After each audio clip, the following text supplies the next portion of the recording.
Hey everyone, welcome back to our channel. If you're new here, please subscribe. I'd really love that. If you're returning, how you doing?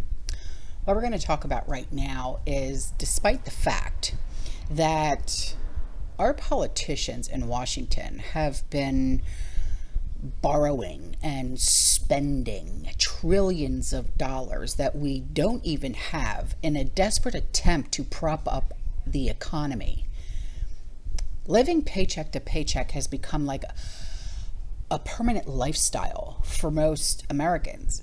In other words, well over half of the country is literally living on the brink of financial disaster.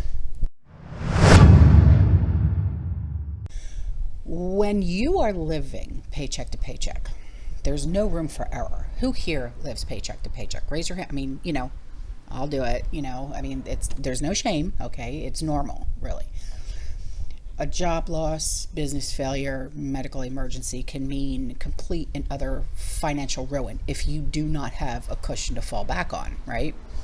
You got higher inflation, higher interest rates continue to weigh on American households. As of September, did you know that 62% of adults say that they are living paycheck to paycheck? I mean, for years, people like me have been warning Americans not to live like this, right? But living paycheck to paycheck only works if the paycheck keeps coming every single month. And once they stop, you are at risk of losing everything, right? But unfortunately, living paycheck to paycheck is the main financial lifestyle among U.S. consumers at this point. And living paycheck to paycheck remains the main financial lifestyle among a lot of us. And it's a scary thing to even think about. When you live on the edge, even a relatively minor event, like an unexpected vehicle repair, or even like what Sean and I went through, we had a darn leak behind the wall. And, well, first it started with the toilet, with that shut-off valve thing behind the toilet. And then we found there was another leak behind the wall because you know where a shower head is? That one pipe that comes out of the wall where you hook your shower head up to, it was loose and we didn't know it. And I mean, you should have seen the trickle effect, literally, of the water every time someone would take a shower. So this type of thing can actually become a major crisis when you are living paycheck to paycheck, right? And that probably helps to explain why 74% of all Americans are stressed constantly about finances. I mean, good on you if you don't stress about finances. I wish I was one of you, but seriously, inflation and rising interest rates and a lack of savings contribute to these feelings that we're all having, right? When millions of workers lost their jobs in 2008 and 2009, if you can remember that. Vast numbers of Americans that were living paycheck to paycheck lost their homes because they couldn't pay their mortgages. Who wants to go through that? That is so scary, But it happened. In fact, did you know that this month it appears that tech layoffs are starting to surge once again? Yeah. So even no job is safe anymore. Nothing. In October, Nokia, remember the first cell phones that came out, Nokia? It announced that it was laying off 14,000 employees following a quarter that saw profits drop by 69%. And other major tech companies like Qualcomm, Qualtrics, LinkedIn, all announced significant layoffs. But unfortunately,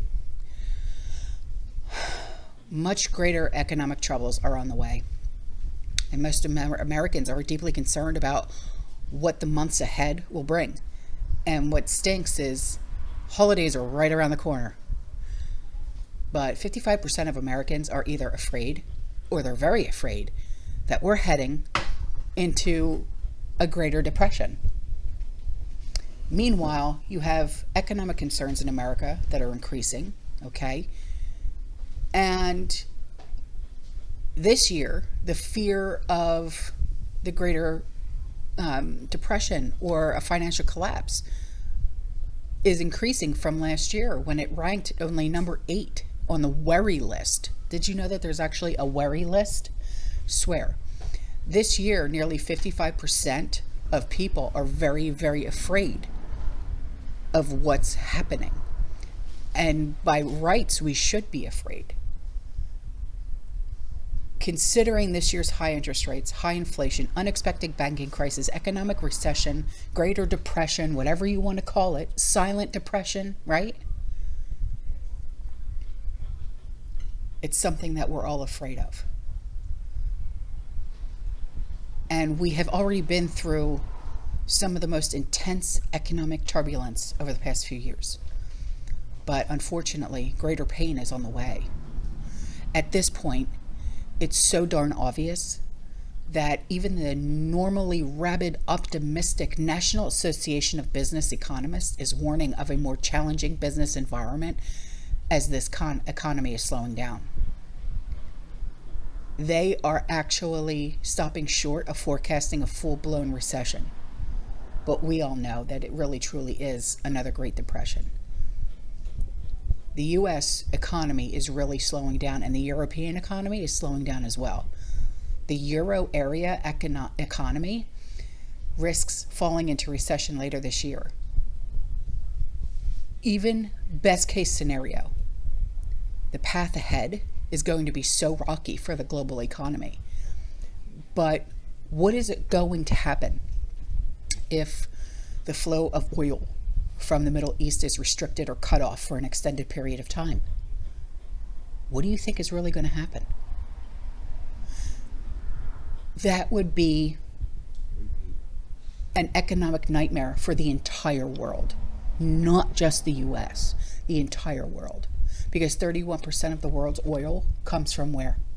The Middle East. A global oil crisis would deeply affect every single one of us because our entire way of life is predicted on cheap energy. So it will be important to watch events in the Middle East very, very closely. If Hezbollah and Iran join this war, things are going to start getting really crazy, really, really fast. And I just hope that every single one of us are prepared for it. I really, truly do.